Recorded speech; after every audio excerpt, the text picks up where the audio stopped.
Hey po, good morning po, no? Gaya po ng lagi nating every third Sunday, wala po si Pastor, no? Pero ang importante, every Sunday kasama po natin yung Panginoon. Amen po ba? Handa na po ba kayong makinig ng salita ng Panginoon sa umagang ito? Hulaan niyo po kung sino yung magsasalita sa umagang ito.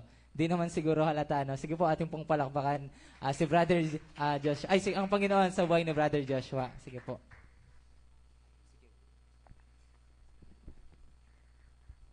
So, good morning sa ating lahat. Mainit po ba? Ako init na init ako dun eh. Parang maling desisyon na nag-quote ako. Tinry ko lang, baka mamaya mas marami akong masabi. Gana. Baka mamaya nandito pala yung powers. Pero, mainit man. Pero praise God, no, nandito tayo na nakadako. And ako personally, natutuwa din ako na ang daming kapatiran na nandito ngayon na nakikitang mga muka. Kayo po ba hindi kayo nagagalak na nakikita yung mga katabi nyo ngayon? Sige, palakpakan po natin ng Diyos sa umagang ito. Actually, itong magiging message natin, no, pare-pareho tayo na ngayon pa lang natin talaga maririnig. Kasi simula Lunes hanggang, actually kahit kahapon, no, naging magulang ako saglit, nag-attend ako ng recognition ng pinsan ko. And occupied ako sa buong linggo. Halos, kasi kasabay ng OJT, no, na 8 to 5, nasa opisina. Tapos, pag-uwi, siyempre, papahinga ka pa, di ba? And I think, ganun din naman yung karamihan sa atin. Di ba? Yung mga nagtatrabaho. And, maraming kinabibisihan sa mundo, di ba? Kung di ka man nagtatrabaho, kung magulang ka man, may mga kinabibisihan ka pa rin, tama po ba? Mga nanay, ganun. Tapos ganun din sa ibang tatay, di ba? Sa mga anak, sa mga estudyante, ganun din, kahit patapos na yung klase. Di ba? Nagka-recognition nga, sabi kanina. And marami tayong ginagawa sa buhay. And yung mga bagay na yon, di ba? Alam mo yung minsan yung lalo na paglinggo, yung may iba tayong kapatiran ganito eh, na kung kailan araw na linggo, doon nagkakaroon ng lakad, di ba? Nangyayari na occupy sila. Tama po ba? Meron po ba sa ating ganun? Ayan, may mga bakanting upan, no? Malay natin, baka nagkaroon sila ng ibang agenda na dapat nilang gawin. Hindi ko masabing dapat unahin kasi tuwing linggo, dapat wala namang ibang inuuna. Tama po ba? So at least tayo, mapalad tayo, no, na mas pinili natin na dumako dito. And kapag ba dumadako tayo dito, napapagod ba tayo ganun? Kabaliktaran, di ba? Dapat ano yung nakukuha natin kapag nandito tayo sa tahanan ng Diyos? Ano po yan? Kalakasan. Pero dito, pag-uusapan natin, no, related din naman sa kalakasan. Ang binigay ni Lord sa akin na message kagabi is pinamagatang rest. Yun lang. Kahit title, di ba, hindi pinahirapan para ma-rest din ang utak natin. Rest, pahinga lang. Di ba? Kasi parang pinarealize sa akin ni Lord kagabi na, tinan mo, dahil sa sobrang kabisihan mo, hindi ka na nabakante. Kaya kahit yung paggawa ng message, hindi mo na naatupag. Di ba? Kasi hindi naman minamadali talaga yung paggawa eh. And kagabi, kahit na alam kong kulang nga yung oras ko, no, still, nakinig ako ng music and nag-pray. Kasi wala naman, wala tayong magagawa kung di natin hihingin yung patnubay ni Lord. Amen po ba? So, praise God, hindi tayo binigo ni Lord, no? Na may pinagkaloob siyang mensahe na makikita natin sa Matthew chapter 11, verse 28 to 30. Ulitin ko lang, Matthew chapter 11, verse 28 to 30. Basahin ko. 28. Lumapit kayo sa akin, kayong lahat na nahihirapan at lubhang nabibigatan sa inyong pasanin, at kayo'y bibigyan ko ng kapahingahan. 29. Pasanin ninyo ang aking pamatok at matuto kayo sa akin, sapagkat ako'y maamo at may mababang loob. Makakatagpo kayo sa akin ng kapahingahan. 30. Sapagkat madaling dalhin ng aking pamatok at magaan ang pasaning ibibigay ko sa inyo. So, bago tayo mag-proceed, tayo muna po yung mukat manalangin. Hallelujah. Lord God, pinupuri ka namin, pinapasalamatan sa panibagong pagkakataon, Lord God, na makarinig ng iyong salita. At maraming salamat, Lord, na nandito ngayon ang aking mga kapatiran upang maging kabahagi, Lord God, sa pakikinig, Lord God, at pag-aaral ng iyong salita. Naway sama-sama naming maunawaan, Lord God, ang iyong salitang nais iparating, Lord. At gayon din, bilang iyong mensahero, Lord God, alam ko na hindi ko napagtuunan ng sobrang daming oras, Lord God, gaya nga na nabanggit ko dahil sa mga kabisihan sa buhay, Lord God. Ngunit alam ko na sa inyong patnubay, Lord, ay bibigyan niyo ako ng karunungan upang maihatid ang inyong mensahe na nais ipabatid sa mga kapatiran ko, Lord God. At nawa, Lord God, itong mensaheng ito ay magamit namin, Lord, at maging source of strength, Lord God, upang mas maharap namin ng mas maigi ang mga araw-araw naming kinaharap, Lord God. Patawarin niyo kami, Lord God, sa aming mga pagkakasala at bigyan niyo kami ng bukas na puso, Lord God, upang makinig na hindi sa tao, Lord God, hindi rin sa katabi or kung sino man, kundi sa iyo lamang ang aming tuon, Lord God. Buksan niyo aming pandinig, ang aming puso, Lord God. Ito pa ang aming panalangin sa pangalan ni Jesus. Amen. So, palakpakan po muna natin ang Diyos. Nakita niyo kahit yung boses ko, ang pahinga, di ba? Ang kalmado lang, chill. Para rest talaga. Kasi, the more nagagalaw-galaw ako niyan, iinit lalo, tapos nakaganito ka pa, no? Ang main verse natin is yung Matthew 11, verse 28 to 30. And nakita natin, no? Directly naman sinabi sa 28 na lumapit kayo sa akin, kayong lahat na nahihirapan at lubhang nabibigatan sa inyong pasanin at kayo bibigyan ko ng kapahingahan. Actually, doon pa lang, tapos na yung message. Diba? Sinabi lang na kay Lord tayo lumapit para makakuha ng pahinga. Kaya nga, di ba binanggit natin kayo na mapalad tayo na mga nag-attend ngayong umaga kahit na mainit, kahit sabihin mong may lakad ka mamaya pero inuuna mo si Lord, na makakatagpo tayo ng kapahingahan dito. Amen po ba? Uy, pahingang-pahinga yung iba, tulog na, ganun, di ba? Wag naman po sa ganung point. Kailangan attentive pa rin tayo sa pakikinig. Sabi ko nga kanina, no, maraming bagay-bagay sa mundo, sa araw-araw nating pamumuhay na nagiging reason bakit tayo nabibisi, no? And alam natin, kakibat or resulta ng kapaguran ng pagiging busy is kapaguran. Sino ba dito yung nabisi tas pag-uwi energetic pa? Wala naman siguro, no? Ano ba, ate siya, pagkagaling sa palengke, di ba, hindi naman pagka-uwi mo, parang willing ka pa maglinis, gano'n, di ba? Sa iba rin siguro na nagtatrabaho ng 8 to 5 nga, kauwi siguro, hihiga mo na, uupo, kakain, di ba? Pero hindi ka agad mag-aayos, maliligo at matutulog. Or wala ka na sigurong time para mag-exercise din, di ba? Kasi, totoo naman, nakakapagod. And, kung makikita natin na parang, halimbawa sa case ko, parang nagiging paraan yun ng kalaban na para pigilan ka na, halimbawa ito, makapag-focus, parang gumawa ng mensahe. Na-experience nyo na ba yun? Kung kailan, halimbawa, example na lang, Bible study. Na kung saan willing ka na eh. Kaso bigla, meron kang gagawin or kaya kinabisihan sa bahay na hindi naman sobrang laking bagay. Pero dahil doon, di ba, na-occupy ka. And then, hindi ka na nakapunta sa simbahan, wherein doon mo sana makukuha yung rest na kakailanganin mo that day. Naintindihan po ba natin? So, ganun din, no? Dahil nga sabi natin, yung kulang sa pahinga, nagdulot ng pagod. Tama? Ngayon naman yung pagod, nagiging reason para hindi natin magampanan na mahusay yung ibang bagay. Na-feel nyo na ba yan yung, sa mga estudyante siguro ganito, na alam mo yung,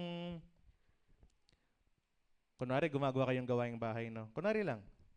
Kunwari gumagawa kayong gawaing bahay, tapos may test kayo bukas, di ba? Parang magre-review ka. Pagod yung utak mo, di ba? Parang kakagaling ko lang naghugas ng pinggan, naglaba, di ba? Tapos mag-aaral ka pa. Parang, alam mo yun, yung utak mo is pagod na. Tapos dagdag mo pa yung katawan mo na nag-exert ng effort, di ba? Kung saan, yung pagod na yun, yung magiging performance mo or yung magiging pagka-function ng ating isip or pati katawan is apektado. Nakukuha po ba natin? Kumbaga dugtong-dugtong eh. Dahil di ka nagpahinga, napagod ka, yung pagod mo ngayon, nagiging reason para medyo bumaba yung functioning natin or performance. Technical ba? Kung sa madaling salita, ganito lang. I-relate natin sa simbahan, no? Nagpakapagod ka sa buong linggo. Hindi ka nagpahinga sa buong weekdays, Monday, Tuesday, Wednesday, Thursday, Friday, even Saturday. Kaya pagdating ng linggo, halimbawa sa aming mga tutugtog, di ba? Lobat na kami.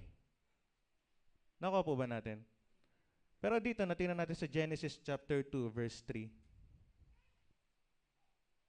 Sinasabi dito sa Genesis chapter 2, verse 3, na pinagpala niya ang ikapitong araw at itinuring itong banal, sapagkat sa araw na ito, siya nagpahinga matapos likhain ang lahat. So even si Lord, ginawa niyang banal yung araw na to, itong Sunday na to, para maging araw ng pahinga. Di ba? Kaya, sa madaling salita, biblical din yung pahinga. Actually, narinig ko to sa radyo yung term na yun, na biblical yung pahinga. Nakuha ba natin? So, ibig sabihin pala, pagka hindi tayo nagpapahinga, hindi ko lang alam kung makakount na pagkakasala yung hindi pagpapahinga, pero ang point lang, na kahit si Lord, sinasabi niya na magpahinga tayo. Maraming paraan kung paano magpahinga. Kasi may ibang tao nagpapahinga kahit na nagwawalis na ganyan, relaxing sa kanila yun, di ba? Meron din na iba na nagbabasa, tama? May iba nakikinig ng music. And ang pinaka-importante sa lahat doon, kung ano may paraan mo ng pag-relax, dapat yung literal na nagiging kalmado, di ba? Nakaka-regain ka ng strength. Kasi ganun talaga yung rest eh. May nakita na ba yung tulog, tas nung pagkagising, lalong sumakit yung katawan, di ba? So ngayon pag-uusapan natin no, yung what are the steps to rest in God? Okay, nabanggit natin na mahalaga nga na magpahinga dahil naapektuhan yung ating pagka-function. Also, dagdag ko na lang din, no? Naapektuhan din na pagpagod tayo, yung pag-iisip natin na yung decision natin, di ba? Pagpagod ka, parang andali mo na lang magbitaw ng desisyon na hindi mo na talaga pinag-iisipan. Kadugtong din doon, pagpagod tayo, yung mood natin apektado, di ba? Madaling magalit, irritable, na kung saan pwedeng mag-cause ng alitan sa iba. Di ba? Kaya, doon pala makikita natin na mahalaga talaga yung rest. Okay? So sabi nga, what are the steps to rest in God? Number 1, meron tayong acronym dito, yung rest. So may 4 pointers tayo, no? Yung R-E-S-T. Okay? R-E-S-T. So number 1, what are the steps to rest in God? Number 1 is to relax. Diba? Di ba? Di rin pinahirapan eh. Relax, yan lang. Siguro mapapatanong kayo na kung magkaiba ba yung rest or relax. And napatanong din ako kasi baka mamaya marinig ni Pastor to sabi niya, di ba pareho lang yun? Pero para sa akin sa pagkakaintindi ko nung kagabi nung sinearch ko siya, yung rest is more of general term eh. Na parang sabi ko nga kayo na maraming paraan ng pagpapahinga, di ba? May iba natutulog, may iba kahit nakaupo lang, nagkakape, pahinga na yon. And masasabi natin na si relax is parang epekto ng pagpapahinga.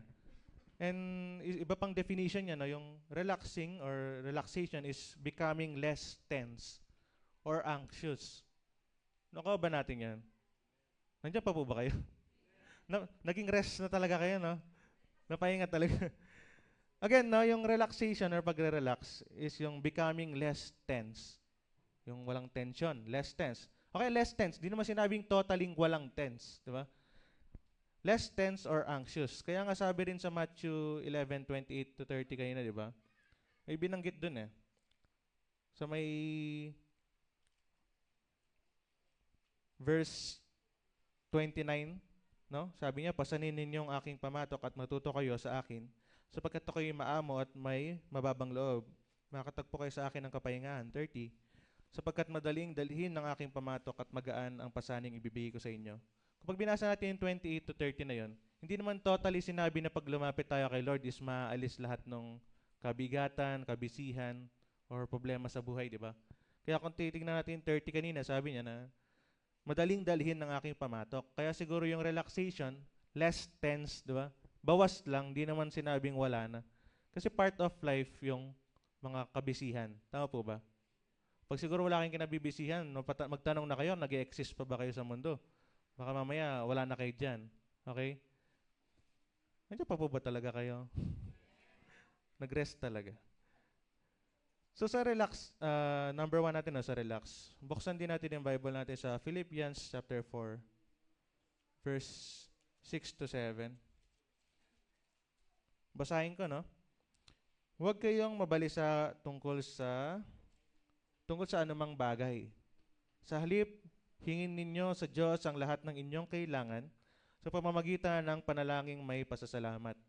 At ang kapayapaan ng Diyos na hindi kayang maunawaan ng tao, ang siya mag-iingat sa inyong puso at pag-iisip dahil sa inyong pakikipag-isa kay Kristo Jesus. Kung magbabase tayo sa definition ng relax kanina, di ba? To become less tense or anxious. Kaya nang in-explain ko yung tense, di ba? Ngayon, tingnan natin yung anxious. Nabanggit din last Sunday, no? Yung, kung naalala nyo lang, anong difference ng fear, anxiety, etc. Pero focus lang tayo sa anxiety. Na yung, kumbaga, yun yung fear sa darating na bukas or sa darating na event. So, sinabi dito sa Philippians chapter 4, verse 6 na, kumbaga, huwag tayong mabalisa. Okay? Kasi part ng, may masasabi ka bang nag-rest pero nag-aalala? Meron po ba? Hello? Meron po ba? Wala, meron po bang ganon na nagpapahinga pero nag-aalala sa bukas? No, amen? So, ayun no, paalala lang ni Lord yun na huwag tayong mabalisa and ingatan niya tayo gaya na sinabi niya sa verse 7 na ang kapayapaan ng Diyos na hindi kayang maunawaan ng tao ang siya mag-iingat sa inyong puso at pag-iisip sa inyong pakikipag-isa kay Kristo Jesus. Di ba? And ganun din sa Psalm 23 verse 2. Buksan natin sa Psalm 23 verse 2.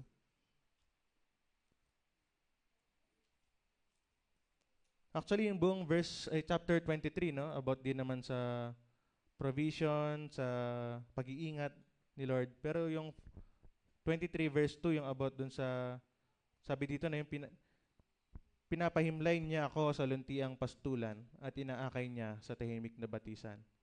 Parang ano na yan, simpleng words lang, di ba? Parang wala kang makikita talaga na parang sinabi niyang pangako or ano. Pero kung titingnan natin doon, yung binigay na example na pinahimlay niya ako sa luntiang pastulan at inaakay niya sa tahimik na batisan.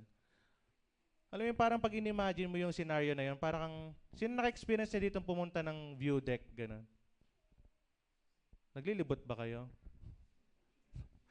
Sino na naka-experience pumunta ng view deck? Yung mga, alam mo sa mga bundok, yung nagtitingin ng view, okay, mga malapit sa mga sapa-sapa, ilog-ilog na, alam mo yung kalmado yung dating, di ba? So imagine nyo yung ganong sinabi sa verse 2 na pinahimlay. Imagine nakahiga kayong ganon sa CDC, di ba? Tapos ganon-ganon lang kayo. Habang tumatakbo si Ella at si Rai Rai sa gilid. Relaxing. Tama po ba? So hindi ko alam kung meron bukas, tingnan na lang natin. Imagine yun, di ba? Yung ganong relaxation, parang pag ikaw yung nandun sa sitwasyon na yun, imagine mo yung sarili mo nga na nakahiga. Kasi pinahimlay so nakahiga nga. Sa green pasture, kung di ako nagkakamali sa English, na green fields or damo-damo, tapos nakahiga ka, nakarelax, umahangin, di ba? Tapos may kalmadong tunog ng tubig sa paligid. ASMR. Mga ganon, no? Diba? Nakaka-relax, nakakalma lang ng isip, ng katawan. And kung makikita natin doon, even pala yun, no? Sabi nga, na kasama dun sa mga, sabihin natin pangako or isa sa mga balak ni Lord para sa atin na humimlay tayo sa ganong luntiang pastulan. Diba? Truly, na yung pagkapahinga is biblical nga talaga. And una nga doon, yung relaxation na sinasabi natin. Punta rin tayo sa John 14. John 14 verse 27. Ito no, paalala rin to para maging less tense or anxious tayo. Na sinasabi sa 27, no, kapayapaan ang iniiwan ko sa inyo, ang aking kapayapaan ang ibinibigay ko sa inyo. Hindi ito tulad ng kapayapaang ibinibigay ng mundo. Huwag mabagabag ang inyong kalooban at huwag kayong matakot. Amen po ba? Nandiyan pa po ba kayo? Grabe yung rest nyo talagang habang tumatagal, parang ako na lang hindi nagpapahinga sa inyo So, ayun maliwanag na sinasabi na huwag tayong mabagabag or maging anxious or tense sa buhay-buhay. Yung mga kaganapan na yan, dumarating lang yan Diba? Hindi nyo mapapansin na may dumadating na mga pagsubok or kabisihan, na hindi naman pagsubok talaga, pero kabisihan, sige. Kasi hindi naman lahat na nangyari sa buhay pagsubok, yung iba talaga, normal na parte lang ng buhay, gaya nga na sinabi natin kayo ng unang bahagi. No? And nalalampasan din, di ba? Sabi ko nga dito, may ninote ako, pero sa latter part pa talaga, pero example ko na rin, na alam yung panahon ng COVID, di ba? Na lahat tayo nakakulong lang. Wala naman talaga nagtatrabaho nun. Siguro may mangilan-ngilan sa atin na lumalabas talaga, ganun, mga frontliners or mga talagang medyo pumasok dun sa pagbabawas ng higpit.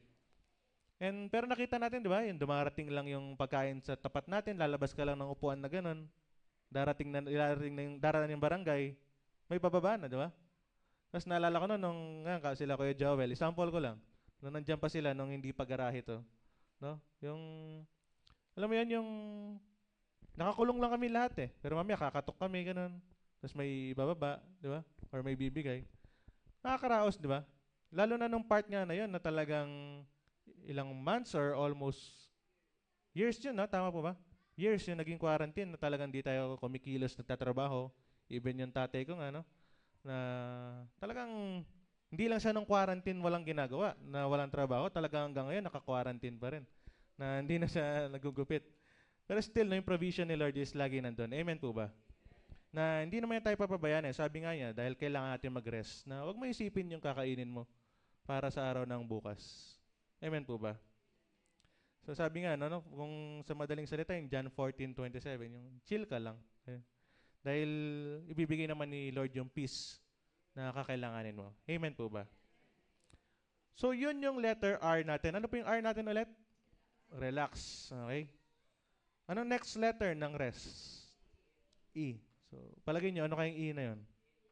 E1 ko. Ano yung E? Palagay nyo. Ano po yan? Eat. Kumain ng. Ay, actually, good. Maganda yung idea nyo, ha? Kasi isa sa verse natin ni Matthew 4:4. Maganda yun. Binigyan nyo akong idea. Pero, related sa eat. Yung second pointer natin is tinatawag na energize. Pero tama kayo, maganda yun. Pwede na kayo dito. Sino yung sumagot nun? Sino yung sumagot na? Pwede, abatin natin mamaya. So sabi dito na Matthew 4:4, related dun sa energize. Kasi sa pamamagitan ng pagkain, di ba, nakakuha tayo ng kalakasan? Tama po ba? And sabi sa Matthew 4:4 na, ngunit sumagot si Jesus na susulat, hindi lamang sa tinapay na bubuhay ang tao, kundi sa bawat salitang nagmumula sa bibig ng Diyos. Amen po ba? And usapang pagkain, di ba? Hindi lang sa tinapay na bubuhay ang tao, kundi sa bawat salitang nagmumula sa bibig ng Diyos. And tuwing kailan natin nakukuha yung mga salitang to na nagmumula sa Diyos? Isa sa pinaka panahon talaga para makuha to tuwing araw ng linggo, tama po ba? Although sa tahanan natin, pwede rin natin makuha yan sa pakikinig ng mga mensahe, sa pagbabasa ng Biblia. Pero bigyan lang din natin ng focus talaga yung mga gawain na fellowship. Diba? Dagdag mo pa yung mga Bible study na part din pala ng rest talaga yan. Nakuha po ba natin? So kung kayo, pumiyok pa ako, kung gusto niyo talaga na maka-experience ng kapahingahan, no? Hindi literal na hihiga tayo. Like, yung ma-free lang yung isip mo, yung katawan mo sa mga pansanlibutan na gawain, di ba? Sa pagtatrabaho, lalo na sa mga adult natin dito. So ito pala yung mga options natin, no, na mag-attend ng mga fellowship. Amen po ba? Tapos may iba pala nag-a-attend ng fellowship, lalo napagod din. No? Pero speaking of mga nag-a-attend, hindi po fellowship, pero pwede po ba natin palakpakan yung Diyos sa buhay ng mga iba nating kapatiran na yung active na sumusuporta, tumutulong. No? Ayoko na lang i-mention yung mga pangalan, pero praise God sa kanila, no, na nagpapagamit sila. Kahit na sabihin nating nagagastos sila, napapagod. Sabi natin rest, tas napagod din, no? Physically, pero mentally, spiritually, nakaka-relax yan, panigurado. Na praise God sa buhay nila, no, na nagpapagamit sila at ginagamit sila ni Lord para mas mapaigi yung mga ministry dito sa ating simbahan. Amen po ba? So sabi, no, again, sa Matthew 4:4 na hindi lamang sa tinapay nabubuhay ang tao, kundi sa bawat salitang namumutawi sa bibig ng Diyos. And sabi nga natin na ang isa sa main na panahon na nakukuha or naririnig natin yung mga salita ng Diyos is yung tuwing Sunday na ganito. Di ba? Kaya sana sa mga succeeding Sundays, no, isikapin natin na i-free yung sarili natin, gawin nating available para ma-achieve yung rest na yan. Gaya nga ng sinabi sa Genesis chapter 2 verse 3 kayo, di ba, yung binasa natin? na ginawa ni Lord na banal yung araw na linggo upang maging pahinga. Tama po ba? Binibigay naman sa atin yung Monday to Saturday para talaga magtrabaho eh. Kasi hindi rin naman tinuturo sa Bible na maging tamad. Tama? Pero wag din kayong magilting magpahinga dahil kailangan nyo rin yan.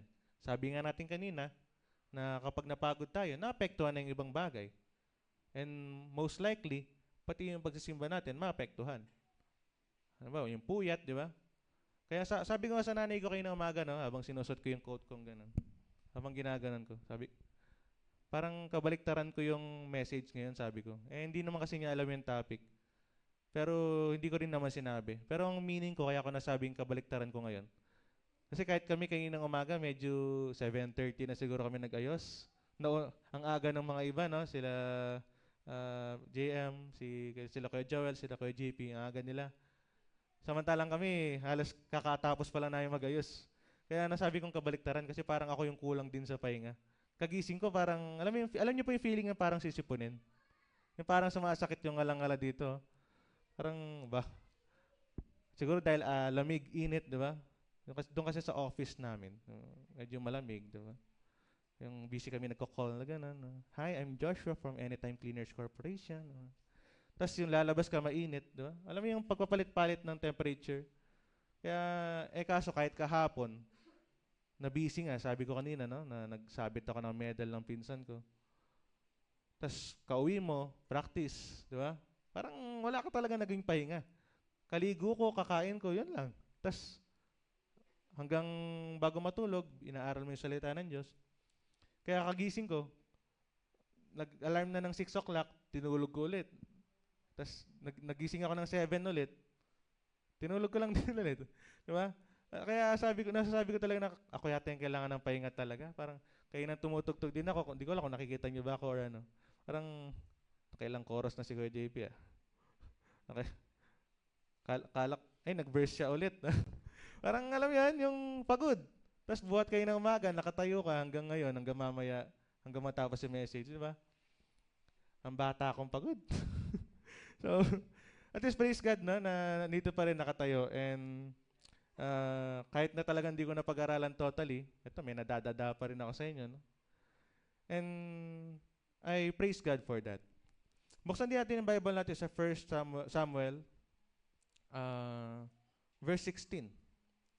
1 Samuel, verse 16. 1 Samuel, chapter 16 pala, rather. 1 Samuel, chapter 16, verse 23. Ito yung istorya ni King Saul nung iniwan na siya ng espiritu ng Diyos. And may pumalit na masamang espiritu. Familiar po ba kayo dun sa istorya na yun? Familiar po ba? Na kung saan si King Saul, from the title itself na king, siya yung hari ng Israel noong mga panahon na yun. And iniwan na siya ng espiritu ni Lord. No? And then, masamang espiritu yung pumalit. Na time to time, parang sabihin natin pinapahirapan or pinaparanas siya ng parang uncomfortable feeling. Parang ganun. Pero dun sa 23, makikita natin na sabi dito, at tuwing dumarating kay Saul, ang masamang espiritu mula sa Diyos, kinukuha ni David ang alpa at tinutugtugan niya ang hari. Si Saul naman ay naaaliw. Umaalis sa kanya ang masamang espiritu at siya'y gumagaling. Ano yung makikita natin dito? Kung kanina sa Matthew chapter 4, verse 4, yung about do sa pagkain, sabi nyo nga, letter E is eat, di ba? Ito kaya, ano kayong ano dito? Sa verse 23. Kasi ang E natin is energize, tama? And yung energize, yung definition nito is parang masuplayan ng energy. Kung yung R kanina, mabawasan yung tension or anxiety or anxiousness. Ngayon, energize or to supply energy. Parang cellphone lang yan, di ba? Kumbaga other term lang sa recharge. Naintindihan ba natin kung ano yung meaning ng energize? Kasi hindi naman pwedeng nakarelax ka lang eh. Ang purpose nga rin kasi talaga ng pagpapahinga natin is para makaregain ng strength, di ba?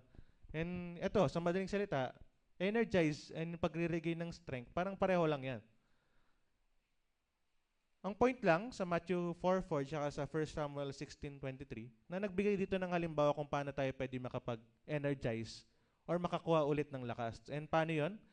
Sa Matthew 4:4 yung about sa pakikinig or pagkain ng salita ng Diyos. Amen po ba? And sa verse 23 naman ng 1 Samuel chapter 16, na pinakita dito, actually parang demonstration talaga to na kung anong epekto ng praise or sabihin natin music na para kay Lord. Kasi nakita natin, di ba, na sa tuwing dumarating yung masamang espiritu na ibinigay ni Lord kay King Saul, darating or si David naman, siya yung magiging paraan para mapakalma itong si King Saul. So makikita natin doon kung ano yung di ba? Yung paano gumagana, paano nakaka-energize muli yung musika or papuri para sa Diyos. Naintindihan po ba natin? So sa madaling salita, again, yun nga, ma-energize tayo sa pamamagitan ng pagkain or pakikinig ng salita ng Diyos and sa pamamagitan ng mga praise and worship. Nakuha po ba natin? Ano po yung next? Sa res. S. Ano po ulit yung una natin? Ano po yung meaning ng R? Relax. Yung E? Energize. Sa S kaya, ano yung natin? Baka may mabigay kayo ulit eh. Ano po? Sleep. Ano pong pinagkaiba sa rest nun? Ay, saka sa relax. Ano pa? S. Ano po? Strepsil. Stretching. Strengthening. Pero dito po, walang tumama sa inyo. Hindi ako nabigyan ng idea. Strepsils, malay ko, saan ko nakuha? Narinig ko kasi banda dito, pero strengthening pala, sorry. So sa tree, ang tree natin, yung S natin is, madali lang, stop. Diba? Yung una, relax. Para mabawasan yung tension and anxiety natin. And makikita naman natin doon kanina sa relaxation na may mga pinangako si Lord na bibigyan kanya ng peace, na iingatan niya tayo and paigain sa luntiang pastulan, di ba? Tapos sa energize naman na meron naman siya mga binigay or pinagkaloob sa atin na pwede nating maging supplement, di ba? Pwede nating, kunwari, supplement yung mga word of God tsaka praise and worship. And pag ini-intake natin yan, ano bang epekto ng supplement? Di ba nakakalakas? Centrum Advance from A to Z, di ba? Lahat nandun na. Vitamin A hanggang zinc. Di ba? So napapalakas tayo ng mga word of God and praises. So ganun din naman, hindi naman enough yung talagang hanggang doon lang na nagbabasa at saka, may tulong. Pero pag ito, dinagdag pa natin tong stop, is talagang mas makakapagpahinga tayo, Buksan natin sa 1 Kings chapter 19. 1 Kings chapter 19 verse 1 to 8. Ito, babasahin ko ng buo, pero ang storya na to is about lang doon kay Prophet Elijah. Okay? Kung saan natakot siya doon sa banta ni Jezebel, kung di ako nakakatama, sa banta ni Jezebel sa buhay niya. Basahin natin, verse 1. Sinabi ni Haring Ahab sa kanyang asawang si Jezebel ang lahat ng ginawa ni Elias at kung paano pinatay ni Elias ang lahat ng mga propeta ni Baal. So makita natin, may ginawa pala si Elijah dito na kung saan pinagpapatay niya yung mga propeta ni Baal. Verse 2.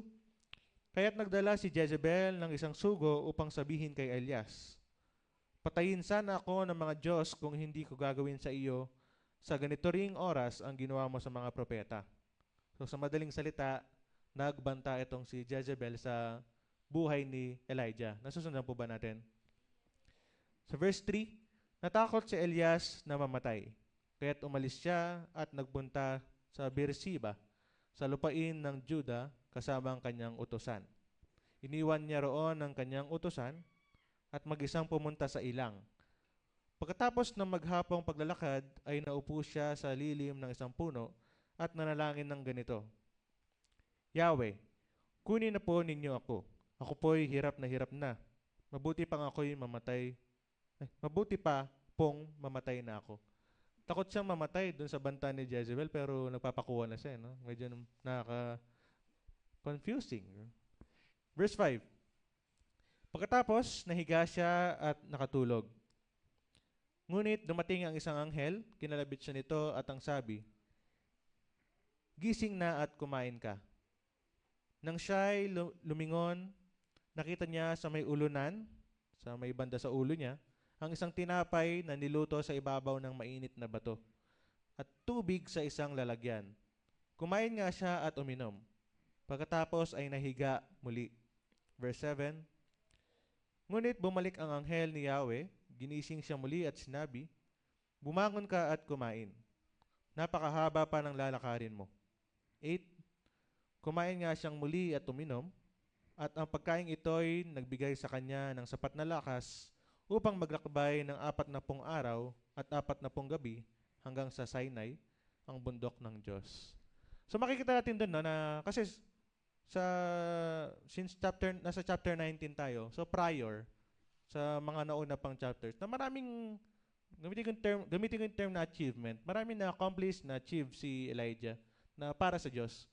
Pero gayon pa man, no, nakita niya, pumatay pa siya ng mga propeta.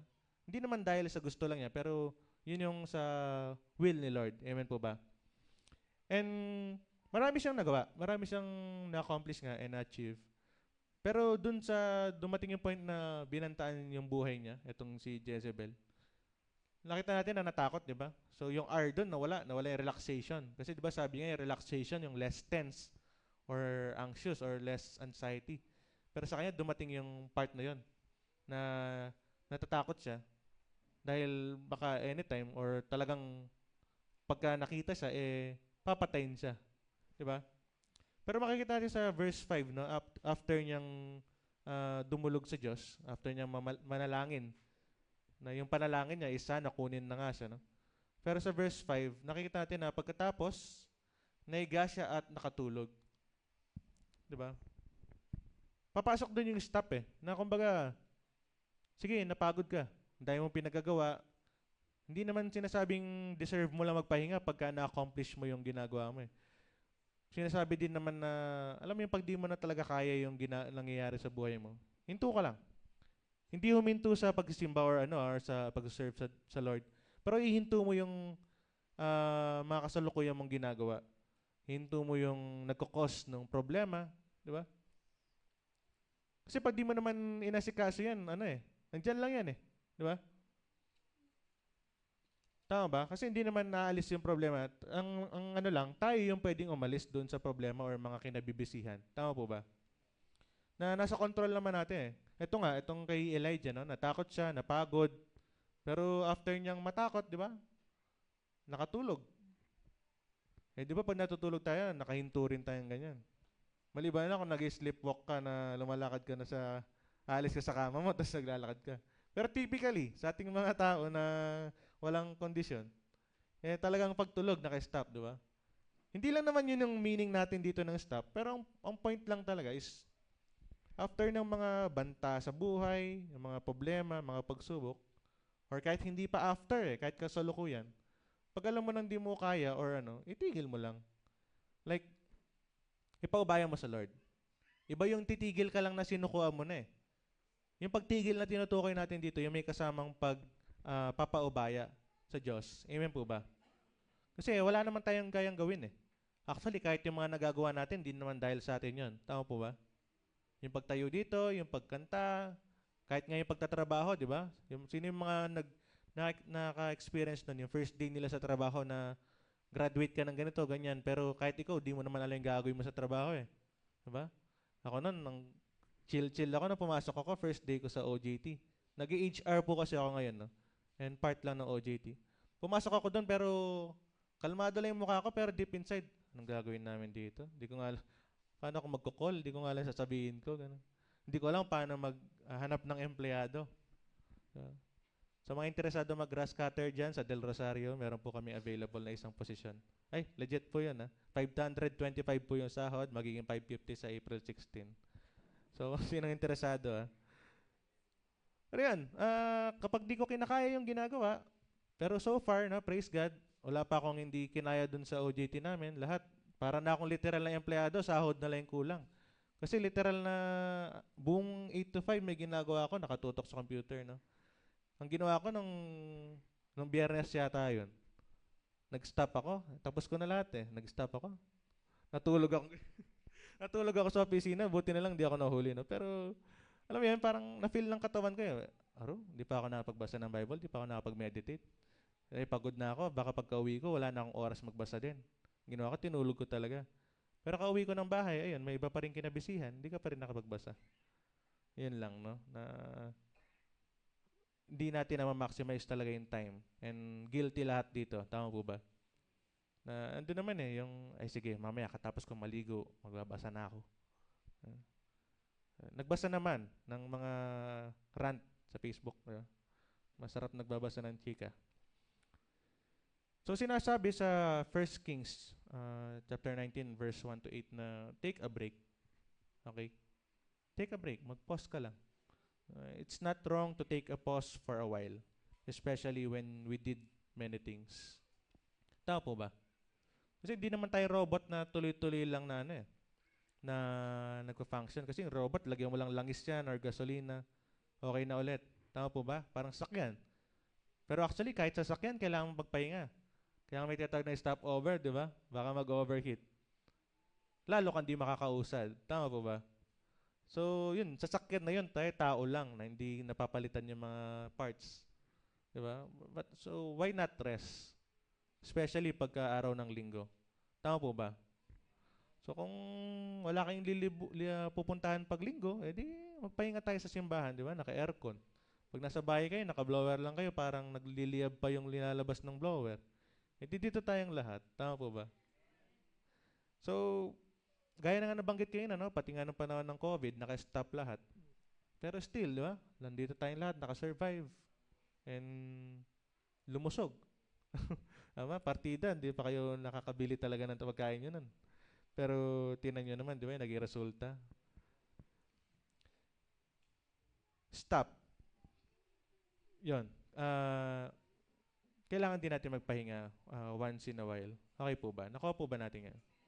Huwag natin abusuhin din yung sarili natin. No? Kaya, tinan nyo rin, di ba, ng mga nakaraang linggo.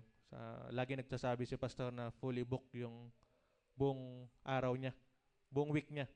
Kaya ano nangyari? Hindi naman ni-stop yung Bible study, pero nag-request ng temporarily na rest muna.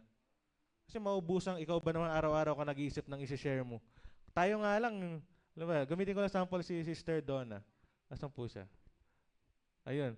Hindi ako nagkakamali, medyo matagal pong pin-prepare yung Bible reading, tama po ba? Kasi nang isang araw pa, nandito si sister, no?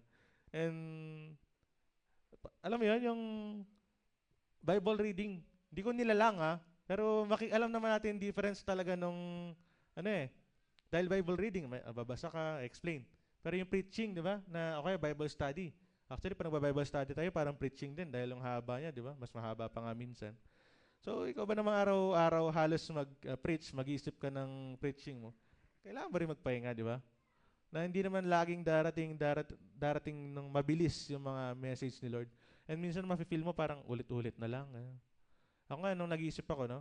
May isa pang topic talaga na nauna sa akin dumating, yun yung, which is about managing your emotions. Parang ganun. Na kailangan ma-manage natin yung emotion natin na hindi tayo easily being bothered by things. Huwag ko na i-share, baka mamaya topic pa sa susunod yan. Pero ganun, yung idea na yun yung unang topic, pero tinan mo, di ba, parang kailangan ko lang din magkaroon ng rest, di ba? Pero may i-reveal pa ng iba si Lord.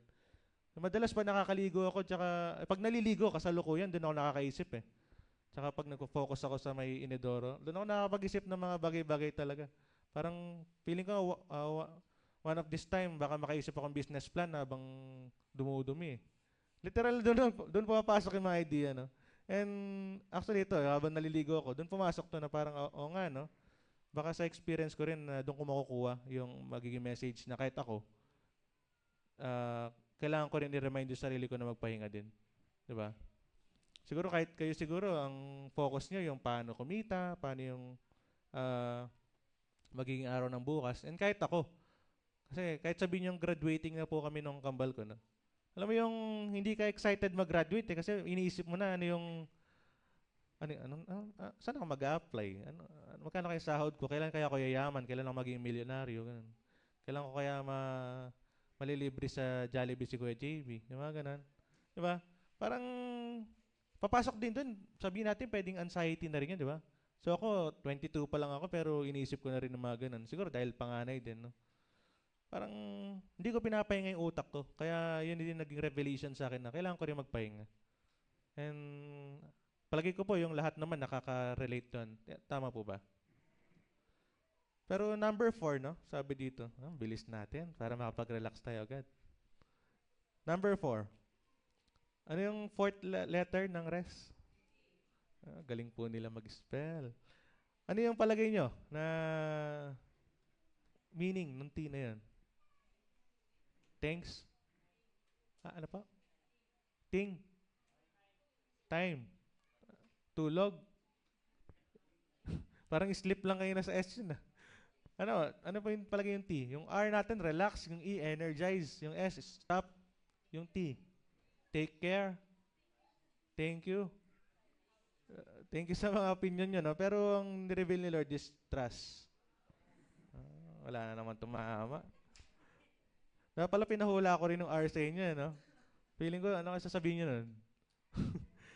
Sa letter T, trust. Or sa madaling salita din, trust in God, okay? Wala naman tayong kaya eh. Kaya ang sabi kanina sa stop, di ba? Tigil mo lang, mag-pause ka lang. Pero, kaya ng mga pangako niya dun sa mga naunang verses na sinabi natin, no? Or binasa natin, na hindi naman tayo papabayaan ni Lord. Amen po ba? Na kahit na mag-stop ka or mag-break saglit, lalo na kung reasonable naman yung pagpapahinga mo. Kasi sabi nga natin, wag nating abusuhin ng katawan. Mayroon din tayong limit talaga. And kung reasonable naman, marami kang nagawa para sa Lord or marami ka rin nagawa para sa pamilya mo. So why not take a rest, di ba? So lalo na sa mga tatay na iba yung talaga nagpapakapagod ng sagaran. So kung di ka nagpahinga, di ba? Tapos dumating yung time na nagkasakit ka or wag naman sana, nagkaroon ng stroke. Hindi ba mas lalong mahirapan yung pamilya mo nun? Tama po ba? Na gusto kayod ka ng kayod. Hindi lang sa tatay kahit sa mga nanay na nagtatrabaho, kahit sa gawaing bahay. O laba ka ng laba, mininsa mo lahat. E di sana kung nagpahinga ka muna, tinambak mo, e di may maglalaba pa sa susunod. Kasi baka pag nagkasakit ka, yun na yung last na laba mo. Diba? Kawawa yung mga anak. And ganun din sa mga tatay nga. Kahit sa mga estudyante na peka-aral mo, high school ka pa lang, valedictorian ka, nung college ka na wala ka ng lakas para mag-review. Wala na. Yung goal lang naman natin, makagraduate, di ba? So, parang, take it easy, di ba? Kalma lang. Kaya nga, alam niyo yung dati sa mga t-shirt, yung keep calm. And blah, blah, blah, blah. So, pwede nating medyo maging motto yung ganun eh. So, kalma ka lang. Lagi ko sinasabi minsan sa mga coach ko, chill ka lang. Kasi masyado silang na-hype, nadadala sila ng emosyon. Pag galit, galit. Pag masaya, masaya. So, pangit din kasi sobrang saya eh. Di ba? Na nagkakos din yan ng pwedeng ikakalaglag natin or kakapahamak. Ganyan din, yung iba sobrang takot. Kaya, kalma ka lang. Wala pa naman. Diba? Ano kasi ayo sa mga tricycle, yung milabas mo rin. Milabas mo rin na. May mga ganun sa tricycle eh. Idol ko yung mga ganun eh. Yung kalma-kalma lang. Wala bang ganun sa'yo, Kuya Alex? Diba? Milabas mo rin. And sabi nga, trust in God. Sabi sa Exodus 33, verse 14, na pinangako to ni Lord, na sasamahan ko kayo at bibigyan ko kayo ng kapayapaan. Sagot ni Yahweh. Amen. Na lagi nandyan si Lord para patnubayan tayo. Tama ba? And ganun din, no? Ito, familiar na familiar sa Philippians chapter 4, verse 13. Sabi dito na, ang lahat ng ito ay magagawa ko dahil sa lakas na kaloob sa akin ni Kristo. Amen po ba? Isa lang naman yung gustong sabihin talaga sa message na to, na magpahinga. Hindi man yung pahingang literal na matutulog ka ngayong oras na to, pero yung sa simpleng pakikinig ng mensahe ni Lord, sa pagbabasa ng Bible, na alam natin, tayong lahat guilty doon, na hindi talaga natin nagagawa ng consistent. And kung nagbabasa man tayo, hindi talaga natin totally nauunawaan or na-meditate. And Lord, forgive us sa ganong nagagawa namin, Lord. And ganon din, no? Na hindi tayo nakapag-provide talaga ng time. Tama ba? Kasi masasabi natin na hindi natin na ma-maximize yung time natin kasi kahit ngayong pahinga, hindi natin nabibigyan ng oras. Tama ba? Actually, ako nung panahon na mga nasa first to third year ako, no? College. Kasi ngayon, wala na kami talagang mga exam. Alam mo yung, hindi ko pinagpupuyatan yung pagre-review. Pag talagang oras na, inaantok na ako, tutulugan ko. Kasi pag darating yung exam, alam mo yun, hindi ka nang babagsak eh. Actually, saka pa nga sa yung medyo nasa ganun yung grades. Yung parang, hindi ko tinuturo sa mga estudyante huwag kayong mag-review ha. Pero alam nyo, mararamdaman nyo sa sarili nyo yan kapag yung kaya nyo or mafe-feel nyo na parang nandito. Tsaka siyempre, sasamahan mo ng pag-pray, no? Parang susunod naman eh. Huwag mong abusuin yung sarili mo kasi baka someday or sooner or later, mag-backfire, di ba? Yung pinag-uusapan natin dito, yung kung makita nyo yung mga sinasample ko about sa daily life eh. Pero marami pang application to, no? Kahit sa simbahan na wag din naman totaling buhos-buhos ng effort sa simbahan kasi baka mapagod ka rin. Kahit yung ibang mga, kayo na nga, si Elijah, no? Nagpahinga din. Pero wag mo rin naman kukulangan yung effort mo sa simbahan. Tama ba? Sakto lang. Di ba? Lahat ng sobra, masama. Pero pag kulang naman, masama din yan. Tama po ba? I-balance lang natin yung mga routine natin, yung mga priorities.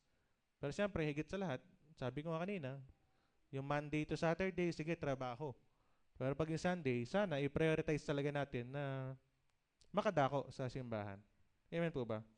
So magtatapos tayo dito sa may Proverbs 3, verse 5 to 6. Proverbs 3, verse 5 to 6, sabi dito, kay Yahweh kang magtiwala, buong puso at lubusan. At huwag kang mananangan sa sariling karunungan. Sa lahat ng iyong gawain, siya ngay alalahanin, upang ikay patnubayan sa iyong mga tatahakin. Amen po ba? Napakaganda no, nung verse 5 na kay Yahweh kang magtiwala. Then, na huwag tayong mananangan sa sarili nating karunungan. And sa lahat naman ng mga gagawin natin, sabi nga dito na alalahanin natin siya para tayo patnubayan ni Lord. Amen po ba? Kaya nga sabi doon sa letter T na trust in God lang. So, hindi naman porke nag-pause ka for a while, hindi porke hindi ka na pumasok, di ba? Na maghihirap ka na, hindi ka na makakain bukas. Di ba nga yung sa Bible study kasi tinestify to eh, or, hindi, actually yung testimony pala na nakaraan ni Sister Joanne. Di ba? Nakita niyo yun? Na may banta na parang matanggal siya sa trabaho. Tama ba, sister? Na may banta na matanggal sa trabaho, pero nagpo-proceed lang. Pero anong nangyari, di ba, sa dulo? Nandiyan pa rin. Tama ba? Pero makikita nyo, kung sigurong hindi siya nagtiwala kay Lord noong time na yun, baka naghanap na siya ng ibang trabaho, nag-apply na talaga. Or kung nag-apply ka man, baka inunahan mo na yung pag-resign mo, ganun. Na nawalan ka na ng faith kay Lord na hindi ka naman niya papabayaan. Kasi tayong mga tao, ganyan tayo, agad tayong humahanap ng action, di ba? Na parang ayaw mong maranasan na makaranas ka pa ng hirap. Eh, sabi naman, no? Binasa nga natin ngayon sa Matthew 11, verse 28 to 30 na hindi naman sinabing mawawala yung mga pasanin sa buhay. Pero, pag lumapit tayo sa Lord, mas gagaan. Amen po ba? Kaya pag malayo tayo kay Lord, na may pasanin ka rin pero mas mabigat, at least dito, mas lighter, di ba? Kasi again, part ng buhay yan. And nasa sa atin kung paano natin i-face yung mga busyness, pati business, sige, and mga challenges, problems, testing sa buhay. So, in short, no, take a rest, okay? Para mas makapag-function din tayo na mas maigi, mas maging okay yung ating mga mood, emotion, yung ating decision making. And lalo na, isa rin yung ating faith. Kasi kasabay rin yan, di ba? Na kapag hindi na kalmado yung isip mo, baka na shaken na rin yung ating pananampalataya. Amen po ba? So, doon po tayo nagtatapos, no? Na sa isang paalala na magpahinga. Amen po ba? And yun lang po.